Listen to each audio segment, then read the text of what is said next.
তরুণদেরকে বেকার ভাতা দিতে চায় না। আমরা তরুণদেরকে প্রশিক্ষিত করে সম্মানের সাথে তাদের হাতে কাজ তুলে দিতে চাই। আমরা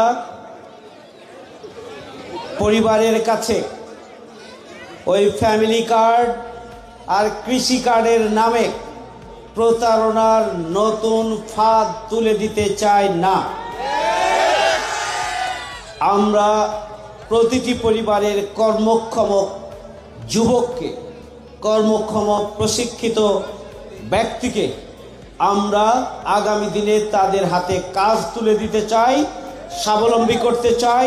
পরিবারের বোঝা নয়, পরিবারের জন্য তারা শক্তি হিসাবে আবির্ভূত হবে এবং এভাবেই একটি সোসাইটি, সমাজ গড়ে উঠবে এবং আমরা সবাই মিলে আমাদের প্রিয় চাঁপাইনবাবগঞ্জকে গড়ে তুলব এবং বাংলাদেশের উন্নয়ন এবং অগ্রগতির ধারায় চাঁপাইনবাবগঞ্জের তরুণ এবং যুবকরাই নেতৃত্ব দিবে ইনশাআল্লাহ।